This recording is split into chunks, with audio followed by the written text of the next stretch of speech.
Okay, so Serinox with another tweet. Apparently he really likes the new system of the Code A cast. Dual stream annoyed him because the other stream always had the same atmosphere.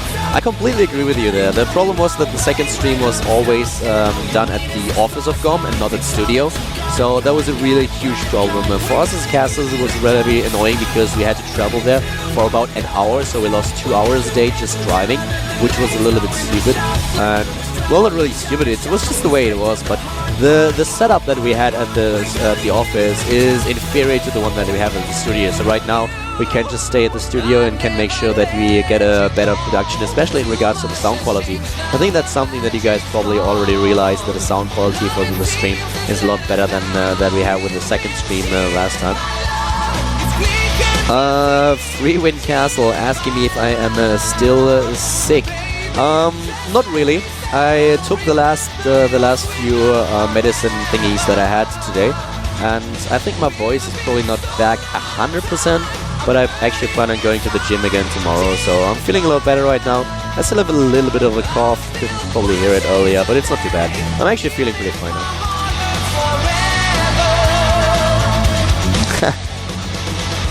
Seeker without K-pop, GSL would be the GSL. Yeah, it's kind of true.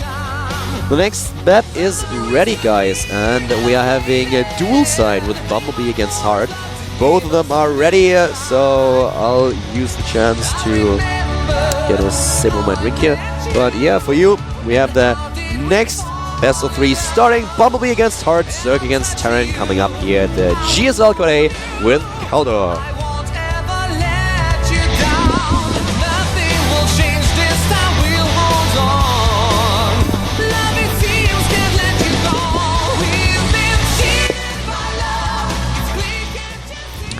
Alright, party time, guys. We are on dual side in our first Terran versus Zerg of the day. We have to the right side of the map in the red color. We have for the Prime team, it is Bumblebee. And his opponent starting to the right is this time none other than Complexity's Terran Acquisition, at least one of the two. We have in the blue color, Heart. And we're talking a little bit about Heart against Bumblebee. Heart definitely a pretty strong opponent, so it's not going to be easy for Bumblebee to advance to the next round of Code A. But, well, the thing that Bumblebee is kind of known for lately is losing to Scarlet at the IPL. So he was the first Korean that Scarlet actually beat. In case that you guys don't know who Scarlet is an 18-year-old Canadian girl that was able to impress quite a lot of people at the IPL qualifier. And she recently joined Eclipsia. I think just a day or two ago she joined Team Eclipsia. It was kind of a given that one of the teams would pick her up. As far as I know, she was a top 8 Grandmaster on the North American server. And one of the reasons why she was not competing before, well, she played StarCraft for a year apparently now, and one of the reasons why she did not compete before in any major tournaments is that she just couldn't afford to go there. And I kind of saw an interview with that Hotbit recorded at IPL, and it looked like she had really quite the long drive, like a 10-hour or 12-hour drive in order to get from... I actually don't know exactly where she lives. No, think about it. I actually don't know. But, well, she had quite a long drive. Basically, it was about the same amount of time that we spent on the plane coming from Korea, which is a little bit ridiculous when you think about it. But, yeah, she was able to defeat Bumblebee, aka Terius, and therefore a bit of an upset here for the Prime player in the open bracket. But that's kind of what Bumblebee is known for lately, which is obviously not the best thing to happen. And, well, we're going to see how he had prepared for this match. If against Hard he's able to take it. This is obviously a different matchup as well, as Scarlet is a Zerg player, so she defeated Bumblebee in a ZVZ. Well, we have now Hard as a Terran player facing the Prime player. The kind of standard build orders that we have, Hard trying to be a little bit sneaky, building the barracks outside of his main base, but in the end it's just a one barracks expand for the Complexity player, putting up a bit of pressure here. And the SCV is probably going to die. No, actually it survives and the drone dies. Whoa. One lucky SCV. Just a bit of fake pressure. Not too much happening, but at least able to force a set of Zerglings, so not job well done. We have now 8 Zerglings built, and that's 4 lava that you can't use for your drones. Well, the expansion is about to be done for Hard. And Hard is playing a little bit greedy here. He transitioned right into double refinery. It's getting a lot of gas right now, and might just get the reactor factory. The reactor factory Hellions. Nonetheless, a little bit later than we usually see them. And there's the reactor already where the factory is building. So this is exactly what's going to happen. And this build that he's using at this point is really, well, It's pretty cool because you get a lot of economy, you get a very fast economy, and you can still control the maps with the Hellions. But if your opponent is actually going for some kind of roach attack, then you're suddenly in a huge amount of trouble because you don't have anything that can really contest the roaches. So at this point we already have a nice transition into the second factory, something that I really did not expect here. But yep, let's see how much damage Hard can do with this. And this is definitely a build, well, if you are going for roaches, you have an awesome position in order to do a ton of damage. But this is not something that we are going to see out of Bumblebee apparently. 27 to 24 harvesters at this point, and now already the tech lab at the barracks. So we might just see blue flame Hellions. And, well, how many queens do we have? You get a third queen. For Bumblebee right now, he has 2 of the queens on the low ground, getting his third base up already very early in the game at 6 to 30, something that we don't see that often anymore.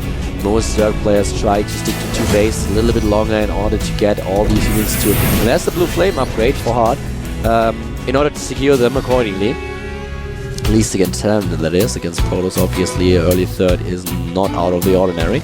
And how many Hellions does he actually get? No scouting information for Bumblebee so far, so we have a bit of a mech play here on this map. And, well, this could actually be pretty cool. Bumblebee, especially if he's not able to delay those Hellions. 2 Spinecrawlers building right now, getting the third base up, and a set of Zerglings. And so far, if you just look at things from Bumblebee's point of view, nothing out of the ordinary is happening. He just sees a few units, but the question is, will this Overlord be able to spot the second factory? Yes!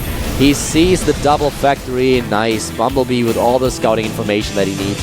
So he sees the double factory and he throws down the Roach Warren immediately because he realizes, okay, this is going to be a Blue Flame Hellion most likely, and I really have to do something about it. I can't really rely on my Zerglings in order to pull it off. And just look at the placement for his Roach Warren, already trying to close the gaps. And will the Roach Warren be ready in time though? Blue Flame will be done in a few seconds. Oh, Bumblebee needs to be really careful here. But so far, things are looking good. Getting another queen here in order to block it off completely. And this probably is going to be the third base where it's only building 1 of the spine crawlers. And yes, the queen... Yeah, not going to survive. No chance. No chance, Lance. This is not going to happen. But yes, the first few roaches are building. And this is kind of bad for Hard. This is starting to get really bad for Hard. There's not a lot of units dying, and he needs to transfuse. He doesn't have the energy, and there are the roaches. Here are the roaches doing some damage, and this is just a really good situation for Bumblebee right now. It at first looked pretty grim because he didn't have the scouting information. Then he spots the double factory with the Overlord, is able to react in time, realizes, okay, there's double factory already. My opponent is going for Blue Flame Hellions. I need to make sure that I completely wall off. He does it. He's able to repel their Hellions. They didn't do a lot of damage, only 4 workers killed in total. So this is Bumblebee being in a pretty good position nonetheless. It looked really scary at the beginning, but right now he kind of recovered, restabilized. He has the right unit composition. He's not focusing on his Zerglings anymore. He has spine crawlers everywhere. We have him on 3 bases with a decent amount of harvesters, getting more and more drones, already at roughly 70 against 52. And he has the roaches out, so the roaches will be able to take down all of the Hellions. But at the same time, he needs to make sure that he is slowly but steadily transitioning into a unit composition that he can use in the late game. We have him with the Baneling Nest, we have him with the Spire, and he's getting all the upgrades that he needs, but he can't really put on a lot of pressure right now. Hard is still ahead in regards to the overall supply. His army supply is at 59 to 20, but Bumblebee has the perfect composition, the army composition that he needs, so definitely something that he can put to some good use here. And I'm not quite sure if I really... Well, the thing is, if you are going for a mech strategy and you're facing a Zerg player that is going for roaches, you can't really rely on a lot of your Hellions. The Blue Flame Hellions will do a fair amount of damage, but you need something to absorb the damage, which is usually the Thor build. And if you have a couple of tanks in the back and you can just make sure that those tanks are taking down the roaches, you have a composition that is really, really hard to beat. And, well, Hard is kind of catching Bumblebee out of position here. And just look at how much damage they do. This is just a numbers game at this point. We have 20 Hellions and a few roaches just don't cut it. You need more of them. And this is definitely what Bumblebee needs to do right now. He has not enough lava, though. He doesn't have too much lava. And, oh, very nice. He's going right... That's actually pretty cool. I actually didn't think about that. That's really, really smart. He's going for a lot of Mutalisks here, and as long as there are only a few Thors, he can magic box them.